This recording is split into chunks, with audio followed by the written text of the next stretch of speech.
Man, don't ever love crows. What a privilege to be around a crow that's coming up and making aggressive eye contact with me. And the way they walk. They walk like, you know, a grand priest or priestess with a big, long, black shawl or like cape trailing behind them. The way they walk. That big plume of black feathers is so beautiful. You know, I love all creatures of the night. Cats, black cats, and spiders. The other night, I woke up. There's like a lot of spiders in this place. Okay, I take a broom and I put the big ones out, and the rest I just kind of leave them, you know. But in the middle of the night, they're awake and they're like making webs across the doorways and shit. I walk out, get some water, come back to bed. And I didn't get into bed. I was like by the door, and I was like, what the? I just like had an instinct that something was on my thigh, and I like kind of like brushed my thigh. And then the way it felt, I was like, oh, that was something. That was a someone. And then I looked, and there was this like black spider on the floor. Oh, I felt so bad. You know, then I try to get it up on to get up onto the broom to go outside. It won't.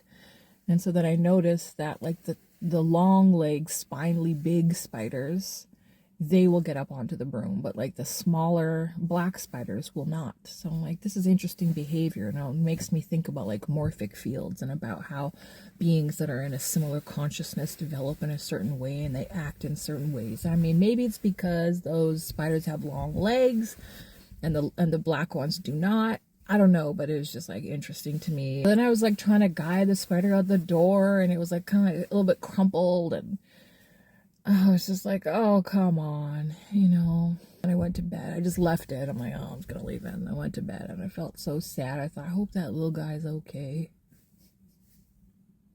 I even started crying about it. Cry about a spider. Are you crazy? But yes, you know, all these little things that suffer just because they got in our way. It's wrong, you know. And like one of the worst things, like, and I know this sounds absolutely insane, but I was driving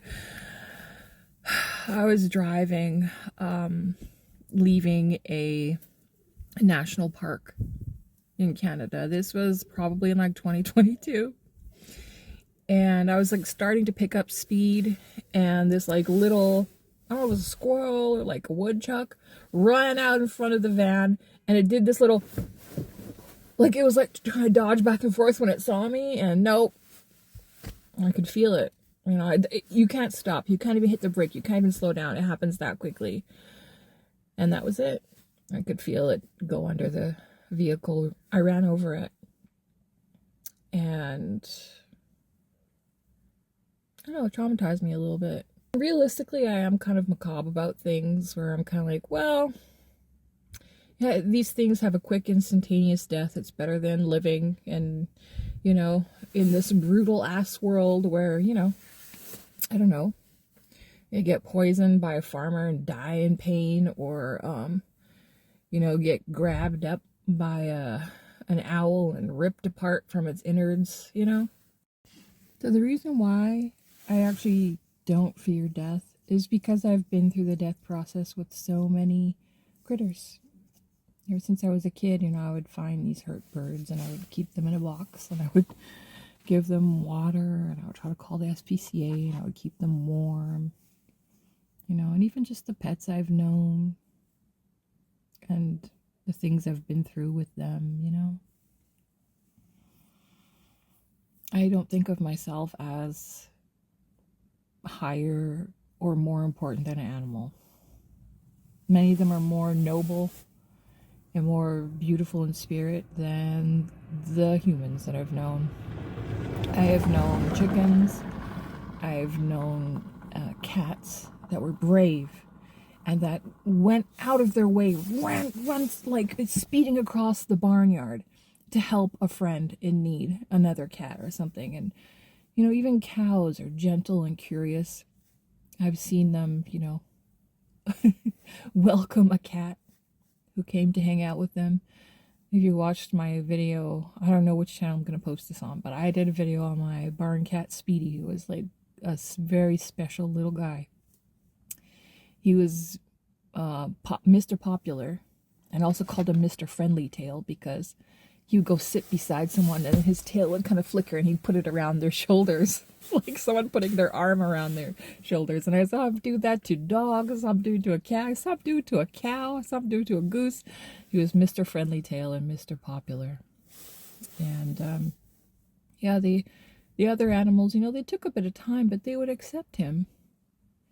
You know, and I think the animals have telepathy between them, or they can sense energy, you know. They share information, possibly. Like, we don't really know. I think they have a much more complex life than we imagine. And so, yeah, because I don't think of myself, you know, I think that I have a significant amount of, like, value because of the agency I have in the world, the personal growth I've achieved, and the potential effect I can have is greater. I don't think it's more important. But yeah, I think of myself as an animal, and I will die one day just like my animals did, and that'll be it. My parents signed me up to die. That's what forcing someone into the world does. You force them to live and you force them to die. Ouch. While I'm here, I'll always be a friend to cats, to little critters, even spiders, and crows, and anyone who clicks like and subscribe on my videos. Thanks!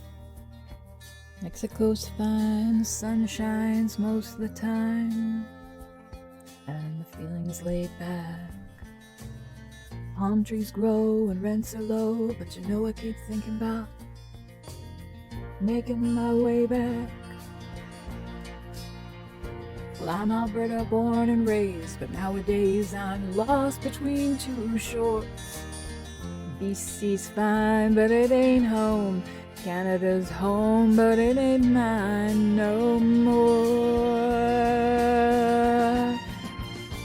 I am myself to no one there, and no one heard at all, not even the chair. I am my cry. I am, said I, and I am lost, and I can't even say why. Leaving me lonely still. Did you ever hear a story about a girl who dreamed of being a YouTuber, an author, a forest ranger, a farmer's wife, and a Mexican, and then became one? Well, except for the names, a few other changes. If you're talking about me, the story's the same one. I've got an emptiness deep inside, and I've tried, but it won't let me go. And I'm not one who likes to swear, but I've never cared for the sound of being alone.